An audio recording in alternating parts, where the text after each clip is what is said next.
Saat ini, dunia telah digemparkan oleh virus yang bergerak begitu cepat yang membuat dunia bergerak seakan melambat. Banyak dari negara di dunia ini yang semakin kewalahan menanganinya.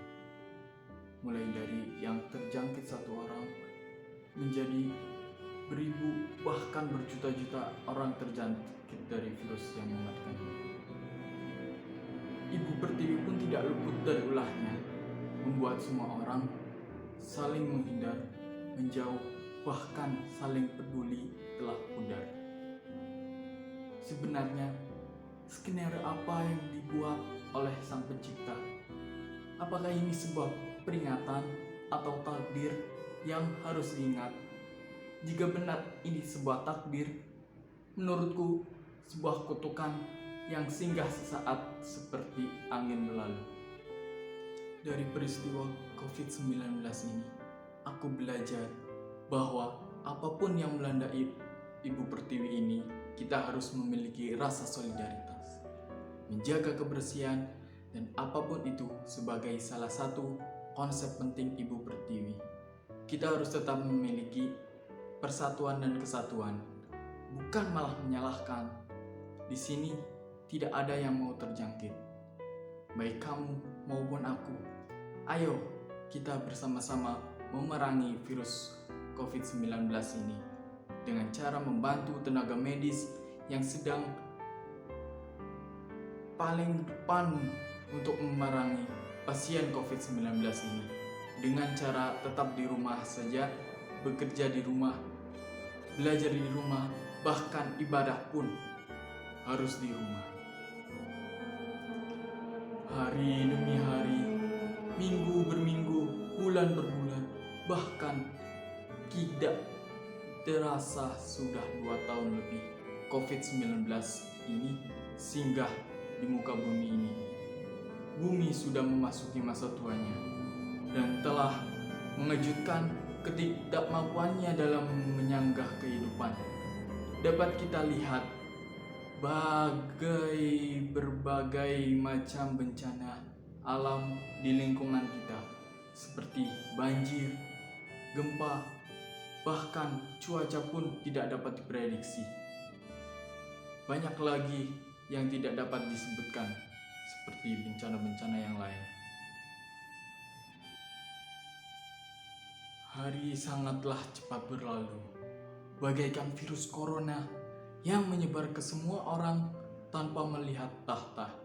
Korban jiwa banyak yang gugur dalam memerangi COVID-19 ini. Virus yang tidak memandang usia, kaya, miskin, laki-laki maupun perempuan, semua terjangkit oleh virus yang mematikan ini. Usia yang seharusnya kita lewati dengan penuh sukacita berubah karena datangnya virus COVID-19 ini yang memaksa keadaan menjadi duka cita. Belalaian air mata di mana-mana, emosi setiap orang membara seperti api. Dunia ini sudah kritis dan membutuhkan pertolongan. Semua aspek dibuat lalalintah oleh virus ini, mulai dari perekonomian, negara merosot, pendidikan yang awalnya luring menjadi daring, dan bahkan yang paling miris adalah tenaga medis yang harus mencari cara melawan, mengobati, dan mengurangi pasien yang terjangkit virus COVID-19 ini. Bukan hanya satu pasien, melainkan ribuan. Pemerintah dengan sigap membuat suatu peraturan protokol kesehatan dan tetap di rumah saja, agar menghentikan COVID-19 ini menunjukkan gigi taringnya. Tapi bukanlah suatu peraturan itu untuk dilanggar. Semua orang memiliki rasa tidak peduli dengan menonggakkan kalimat virus corona hanya hoax belaka, dan jika itu nyata, toh ditakdirkan mati ya mati. Orang yang terjangkit virus corona ini menderita dan menahan rasa sakit untuk melawan virus mematikan ini. dan kalian sempat-sempatnya berpikiran seperti itu, bodoh. Kalian memang bodoh. Kenapa marah dengan menyepelekan hal yang tidak sepatutnya dipandang remeh? Nongkrong sana sini, membuat perkumpulan tidak penting, dan bahkan digunakan untuk liburan keluarga tanpa melihat dan mematuhi protokol kesehatan. Hei manusia, bumi ini butuh istirahat sejenak. Dengan cara kalian tetap di rumah saja dan berhenti membuat ulah. Apakah sesusah itu? Sampai-sampai alam sendiri yang berbicara. Roda kehidupan negara kita telah lumpuh, tak terkecuali terdampak pada pendidikan. Yang awalnya luring menjadi daring, yang awalnya diliburkan 2 minggu menjadi daring yang sudah hampir 2 tahun. Itu sangat membosankan, bukan?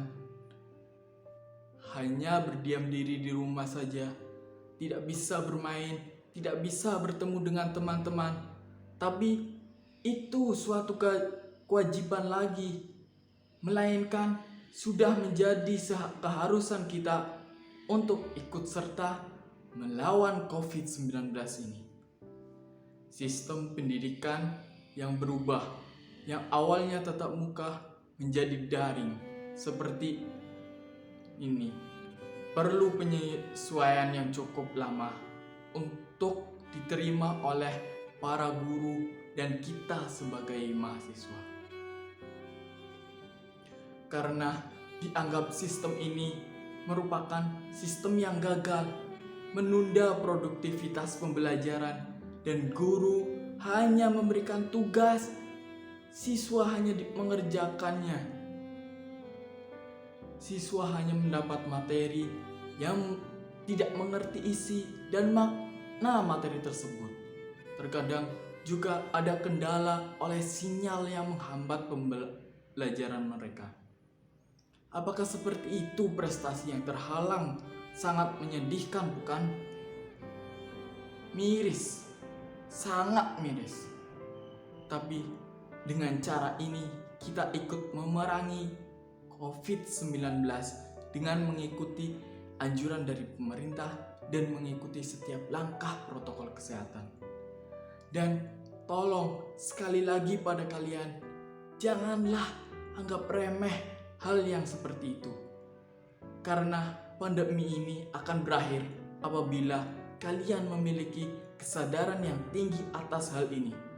Menyikapi mulai dari memakai masker, tetap di rumah, dan social distancing.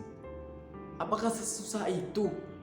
Tolong, hargailah kami yang ingin menghindari COVID-19 ini. Jangan bersikap egois. Mungkin ini cara kita melawan COVID-19 ini. Meskipun ini berat, tetapi dengan ini pandemi COVID-19 ini akan dikendalikan dan diatasi. Percayalah, COVID-19 ini akan berakhir.